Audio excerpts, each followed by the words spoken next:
Alright, hello everyone, and welcome back to the Daily Update on 1000 Day Challenge. This is day 951, so let's get things started. Alright, just do a very quick run through update itself. So over on S&P 500, we did see a very nice green candlestick yesterday itself, a potential supportive candlestick, especially when we did have a rejection and a very strong rejection, and then a very decent kind of a signs of support.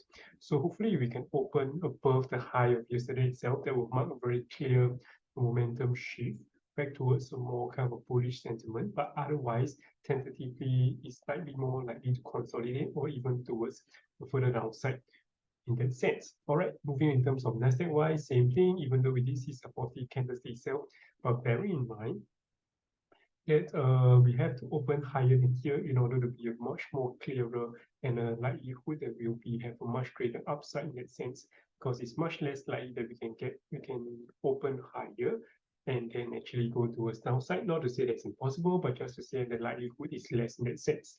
And if you look in terms of ASH wise, I would say that for China equity market, it's still leaning more towards the neutral to downside, simply because we have a green candlestick. We actually just opened right now.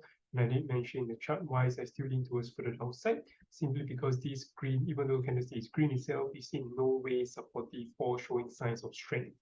And then overall, if you look in terms of KWAP, same thing, we see in terms of green candlestick, but unless we open higher for KWAP, then I still do think that we still lean towards further downside in terms of the short and mid-term wise.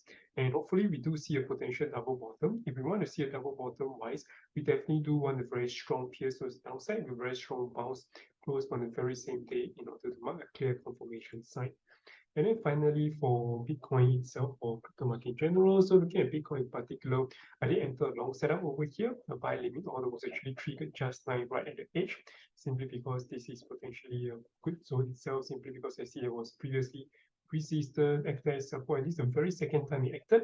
So even though I expected this bounce to be weaker, potentially only hitting the highs of over here, which is why I'm going to sell order limit over here. So that will be the target profit number one.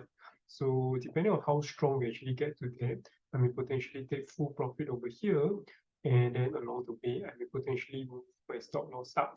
The reason why I put my stop loss such a big gap difference is I did expect a potential push towards the downside to be much stronger. But in this case, even though it's weaker, that doesn't mean that we will not have a good bounce. Or that's not to say that we cannot have a very further dip before we actually bounce right back up as well. So let's just be cautious about it.